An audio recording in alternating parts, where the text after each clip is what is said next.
Hello दोस्तों, पिछली videos में हमने देखा था एच क्या है, कौन कौन एच बना सकता है, एच के लिए हमें क्या क्या रिक्वायरमेंट्स होती हैं, एच एफिडेविट कैसे बनाते हैं।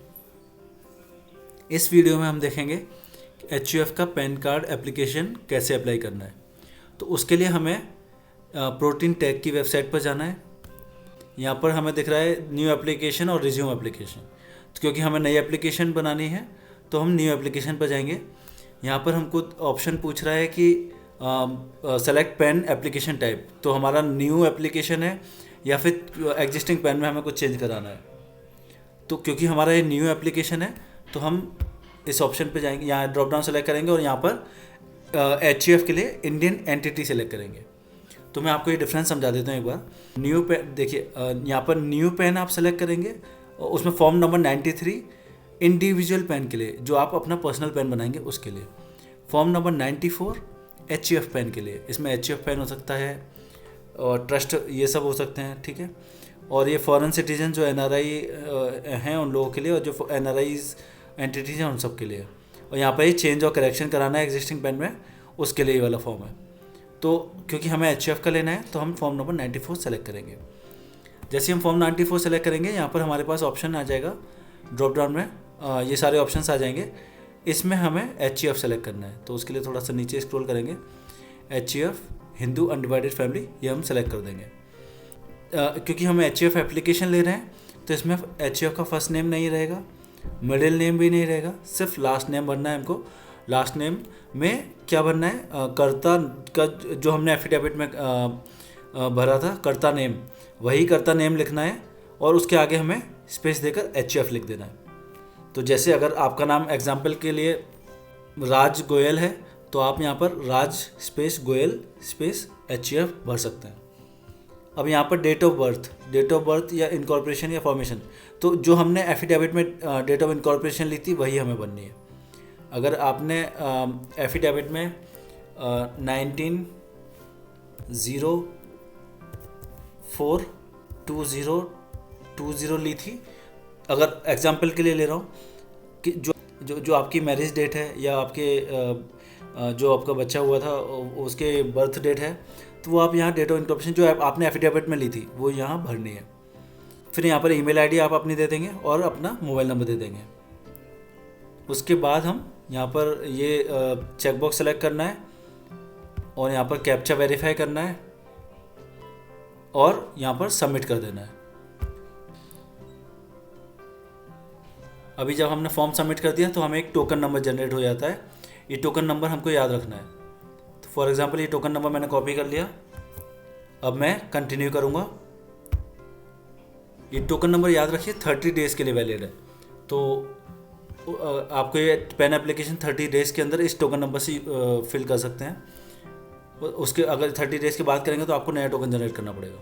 तो अभी मैं आगे बढ़ता हूँ। मैंने टोकन नंबर कॉपी कर लिया है। अब यहाँ पर आप देख सकते हैं, क्योंकि हम एच की भी एप्लीकेशन भर रहे हैं तो उसमें आधार का लॉजिक ही नहीं है, क्योंकि आधार उसका एच का कुछ होता नहीं है, तो आधार का ऑप्शन नहीं रहेगा। हमारे पास रहेगा fill PAN application online and courier speed post वाला ऑप्शन। अब आपको फिजिकल पैन कार्ड चाहिए तो यस कर देंगे और यहाँ पर ये ऑप्शन आधार का तो रहेगा ही नहीं, फर्स्ट नेम मिडिल नेम कुछ नहीं रहेगा। आपने जो डिटेल भरी थी उसमें से कुछ डिटेल्स तो प्री पॉपुलेट होकर आ जाएंगी, जैसे कर्ता का name, date of incorporation, gender भी नहीं रहेगा एच का, क्योंकि एच एक एंटिटी है, कोई ह्यूमन बीइंग नहीं, तो इसका कोई जेंडर भी नहीं रहेगा। इसमें ये कुछ ऑप्शन नहीं रहेगा, फादर नेम और मदर नेम, ये आप कुछ नहीं भर सकते क्योंकि एच एक एंटिटी है, उसका कोई फादर नहीं है कोई मदर नहीं है, ठीक है। ये सब आप कुछ नहीं भर सकते, ये सब आप ब्लैंक छोड़ देंगे एज इट इज़, क्योंकि हम एच की एप्लीकेशन भर रहे हैं, ठीक है। जो डिटेल्स प्रीपॉपुलेट थी वो लेनी है और आपको आगे कंटिन्यू करना है, तो हम आगे बढ़ेंगे।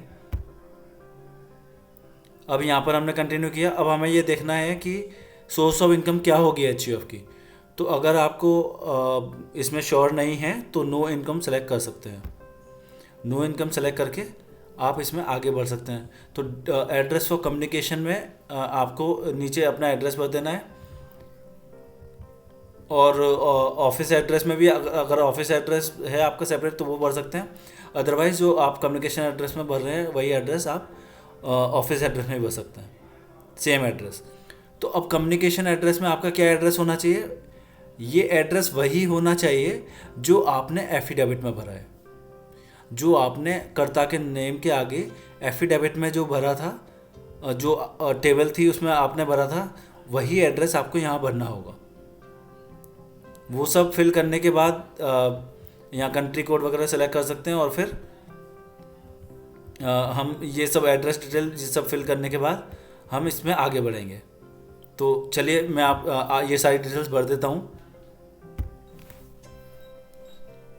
तो अब मैंने सारी डिटेल्स इसमें फिल कर दी हैं। मैं आपको एक बार फिर से दिखा देता हूँ, क्योंकि अगर आपकी कोई सोर्स ऑफ इनकम नहीं है तो उसमें आप नो इनकम सेलेक्ट करेंगे, कम्युनिकेशन एड्रेस फिल करेंगे, कम्युनिकेशन एड्रेस के बाद ऑफिस एड्रेस में वही भर सकते हैं जो कम्युनिकेशन एड्रेस में भरा है, और कम्युनिकेशन एड्रेस आपका वही होना चाहिए जो आपने एफिडेविट में भरा है।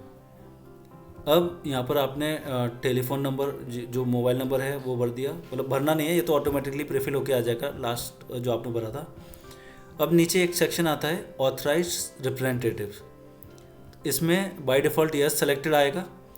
अब इसका मतलब ये है कि इसमें आप कर्ता की डिटेल भर सकते हैं। तो यहाँ पर कर्ता का पैन या फिर आधार कुछ ले सकते हैं, दोनों में से, और यहाँ पर जो भी हम ले रहे हैं वो डिटेल हमें भरनी पड़ेगी। तो जैसे मैंने पैन नंबर लिया, यहाँ पैन नंबर भर दिया, यहाँ कर्ता का नेम और फिर कर्ता का एड्रेस, ठीक है। और यहाँ कर्ता की जो भी डिटेल्स हैं हमने वो ले ली, और हम प्रूफ ऑफ आइडेंटिटी में क्या दिखाना चाहते हैं तो वो डिटेल्स हमें लेनी है। फॉर एग्जांपल यहाँ पर काफ़ी सारे ऑप्शन हैं, driving licence, passport, bank certificate, pensioner card, ये सारे ऑप्शंस हैं। तो आप जो भी ऑप्शन इसमें से लेना चाहते हैं वो ले सकते हैं, आधार कार्ड ये सब ले सकते हैं। मैंने फॉर एग्जांपल अभी के लिए पासपोर्ट ले रखा है इसमें, तो अब मैं दोनों जगह एड्रेस के लिए भी पासपोर्ट और आइडेंटिटी के लिए भी पासपोर्ट ले लिया, और यहाँ पर नेक्स्ट क्लिक करूँगा। नेक्स्ट क्लिक करने के बाद हम आ जाते हैं AO कोड सेक्शन में।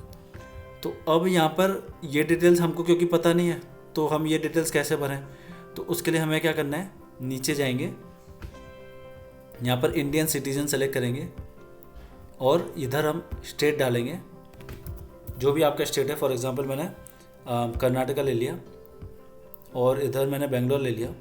आप अपना एरिया जो भी है, जो आपका एड्रेस है वो डिटेल आपको सेलेक्ट करना है, और यहाँ पर क्योंकि मुझे एरिया नेम नहीं पता है मैं फैच कोड कर दूँगा। तो अब मुझे यहाँ पर पूरी लिस्ट आ गई। तो अब मेरे लिए रिलेवेंट जो है वो मुझे लेना है इसमें से, तो जो डिटेल मेरे लिए रिलेवेंट होगी वो डिटेल मुझे लेनी है। तो फॉर एग्जांपल मैंने ये वाला मेरे लिए रिलेवेंट है तो मैंने ये सेक्शन ले लिया। जब मैं इस पर क्लिक करूँगा ऑटोमेटिकली ये डिटेल सब प्री पॉपुलेट होके आ गई। आप देख सकते हैं एरिया कोड आ गया और AO टाइप आ गया, रेंज आ गया, AO नंबर आ गया, ये सारी डिटेल्स मेरी प्री पॉपुलेट होके आ गई हैं। अब मैं नेक्स्ट करूँगा। यहाँ पर हमें प्रूफ ऑफ आइडेंटिटी लेनी है।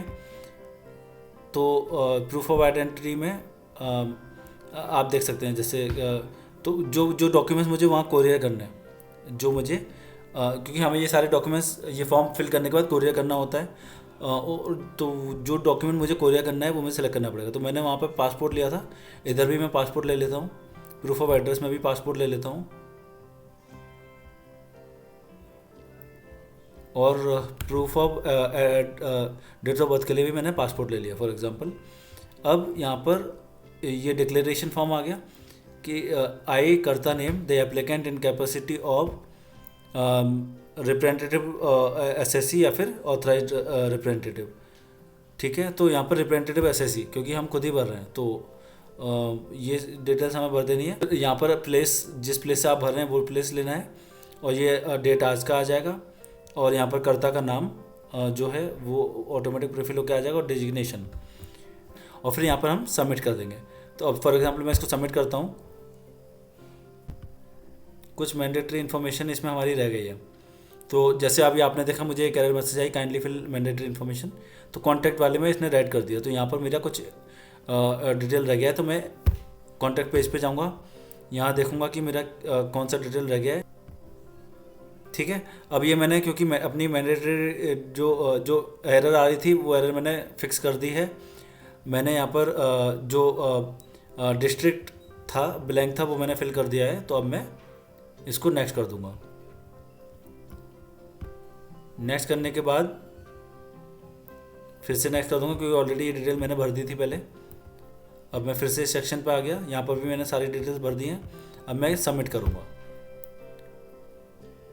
तो यहाँ देख सकते हैं ये मेरी एप्लीकेशन यहाँ सबमिट हो चुकी है। ये सारी डिटेल्स जो हमने भरी थी वो सारी डिटेल्स हमको वेरीफाई करनी है, और फिर जब ये हम वेरीफाई कर लेंगे पूरी डिटेल्स को, उसके बाद हम जाएंगे प्रोसीड पर। यहाँ पर प्रोसीड पर जाएंगे। अब यहाँ पर हमसे पेमेंट कराया जाएगा, क्योंकि जब पैन कार्ड हम अप्लाई कर रहे हैं, हमने फिजिकल सेलेक्ट किया था, तो फिजिकल के लिए 107 रुपीज़ हमें पे करना होता है। तो अब हम यहाँ पर पेमेंट कर देंगे। जो भी हमारा पेमेंट होगा हम यहाँ I agree to terms of service, और फिर यहाँ पर जाकर हम पेमेंट कर देंगे। तो ऑनलाइन बैंकिंग या जो भी आप ऑप्शन लेते हैं, यहाँ पर प्रोसीड टू पेमेंट पर जाएंगे, और इधर जाकर हम ट्रांजैक्शन आईडी भी हमारी बन गई, और यहाँ पर पे कंफर्म, तो यहाँ पर हम पेमेंट कर सकते हैं इसका। अभी पेमेंट गेटवे तक लेके आएगा हमको। तो अब मेरा जो भी मोड ऑफ पेमेंट रहेगा वो मुझे सेलेक्ट कर चाहे यूपीआई हो, चाहे क्रेडिट कार्ड, डेबिट कार्ड, जो भी ऑप्शन रहेगा वो ऑप्शन यहाँ सेलेक्ट करके प्रोसीड टू पे कर देना है। जैसे ही हमारा पेमेंट होगा उसके बाद हमारी एप्लीकेशन सक्सेसफुली सबमिट हो जाएगी। हमें जब पेमेंट कर देंगे उसके बाद हमें एक एड्रेस आएगा जहाँ पर हमें ये सारी डिटेल्स, जो हमारा ये एप्लीकेशन फॉर्म है इसको प्रिंट निकालना है, ये हमें प्रिंट निकाल कर कोरियर करना है। इसके साथ में हमें ओरिजिनल एफिडेविट कोरियर करना है, और उसके साथ में आईडी प्रूफ, जो मैंने पासपोर्ट लिया मैं पासपोर्ट भेजूँगा, या जो भी आपने लिया होगा डॉक्यूमेंट्स वो हमें कोरियर करना है। आई होप कि आपको ये वीडियो यूज़फुल रहेगी। इसके बाद हम देखेंगे कि बैंक अकाउंट के लिए हमें क्या करना चाहिए। Thank you.